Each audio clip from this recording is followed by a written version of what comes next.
Hello friends नमस्कार मुझे स्मृति आज हूँ विश्व पखाड़ दिवस आउ ये पखाड़ दिवस अवसर में मुझे समस्त को हार्दिक अभिनंदन जनाऊँचे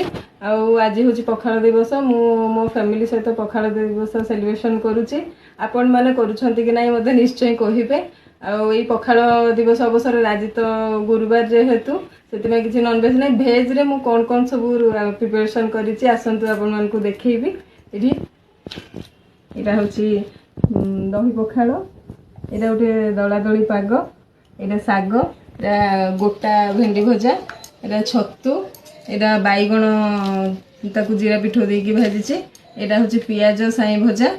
छोट छोट पियाज आलू भत्ता यहाँ हूँ आमर मेन ओडिया मानकर बड़ी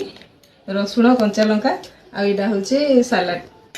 तो मोर मु तो एतिकी ही करि पाली आ बेसी किछि करिनी आपण माने सब पखाड़ दिवस रे कोन कोन सब प्रिपरेशन करिसंते मते निश्चय फोटो पठेबे आ कमेंट माध्यम रे भी मते कहिबे आ मो वीडियो को लाइक शेयर सब्सक्राइब करिया पे बिल्कुल ही भूलियोनी आपण माने भी जल्दी जल्दी जानतु आ फैमिली सहित ए पखाड़ दिवस पे सेलिब्रेशन करंतु आ जेहेतु आमे ओडिया आ आमे ओडिया पे बहुत गर्वित सेति पे आमे पखाड़ दिवस निश्चय सेलिब्रेशन करिबा थैंक यू बाय बाय पुणी देखा गोटे नेक्स्ट वीडियो रे।